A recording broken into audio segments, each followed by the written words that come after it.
taliyaha ciidanka ilaalada xeebaha Somaliland Maxamed Xuseen Faarax Xiirane oo ay wehelinayaan saraakiil ka tirsan ciidanka ilaalada xeebaha Somaliland iyo waliba taliyaha cusub ee ciidanka ilaalada xeebaha gobolka Sanaag ayaa soo gaaray xeebaha gobolka Sanaag waxaana wafdidan uu hogaaminayo taliyaha ciidanka ilaalada xeebaha Somaliland ujeedada socdaalkoodu salka ku hayay oo kuurgalida xaaladda ciidanka ilaalada xeebaha ay fariisimahoodu yihiin deegaanada Conqor, Shalco, Wixiis, Maydh, Xarshow iyo Laasasurad kuwaasi oo dhammaantood ka tirsan gobolka Sanaag iyadoo taliyuhu warbixino kala duwan ka dhageystay horjoogayaasha fariisimahaasi isla markaasina kala hadlay ilaalinta iyo adkeynta amniga xeebaha gobolka Sanaag. waxaynu hadda soo gaarnay raxantii saldhigga saddexaad ee ciidanka badda.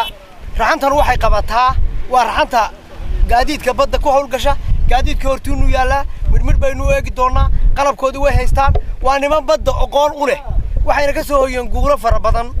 waa ciidanka lafdhabartiisii ragga budhcadbadeeda qabtay tahriibta keena weeyaan. kan waxa weeye bahalihii mishimadii wax feebarada bahalaha lagu kaxayo weeye badda ee dheeraya, waa arbiciino weeye, waa bahalihi aanu ka qabsanay budhcadbadeeda, waana kuwii fadhiga loogu talagalay. kuwa kalena waanu haynaa oo saldhigga yaalina waynu u tegi doonaa. waa ka arkaysaan laashashkiina waxay yaaleen xeebta. waxaana wada rag aqoon u leh oo loogu talagalay oo la tababaray. waa safarkii ugu horreeyay maado intaan bedelka ahaa. waxa weeye maantun bay haboonaatay in nimaano sanadku cusub yahay. haddii ilaahay ka dhigo waxaan ugu talagalay inaan soo eegno masaafada dhulka iyo badda. dad weyn baan haysanaa, buuxinteedu aad iyo aad bay u badan tahay. yeelkeeda waxa weeye xoogay ciidankan horena waxaan rabnaa inaan ku buuxino wax shaqeynaya.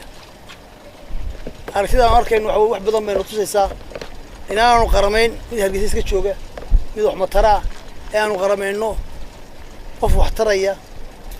deegaamadana si ay u kala xoog badan u kala cusino u eegno. ujeedadu waa sida talabaad waxaan samayn doonaa howlmaynu lahayn meydii hore wadageeda fadhi maynu lahayn. hadda fadhi baa Hargeysa noo dhamaaday. fadhigaas dilaa ka dhigo haddaynu fadhiisano waan wixii kale aan samaynaa. waxaa la rabaa in isdiiwaan gelino nin wala fal yeesho qorgiisa aqoontiisa la feel garayo sida ciidamada kale. faylkiina waa sidnaa wadaan ilaashan. waxaan kaloo ku hambalyeynaya nimankii taariibayaasha labada goor inta xilka ayaa soo qabateen. sidoo kalena waxa uu taliyuhu booqday Haansuna oo taala xeebta Xarshow ee gobolka Sanaag taasi oo in muddo ah taalay halkaasi. waxaana uu taliyuhu baaq u diray in hay'adaha ku shuqul leh arrimaha caafimaadka ay baadhaan waxa ay tahay haantaasi. baddu soo tus baashan waxa weeye saaka waa dul taaganahay. hay'ado badan baan u sheegnay mataqaanaa noocan waxa yahay wali ma garanayno. saaka fariintii ugu dambeysay oo sheegayna hadii la ka dhigo aan gudbinayna aan baasha hal arko waxa la waxay tahay anagu ma garan karo, laakiin saaka waa dul joognaa. waxyaabaha safarkeeda ka mid tahay oo nimaano saaka soo eegno hantan oo muddo laga qeynayay.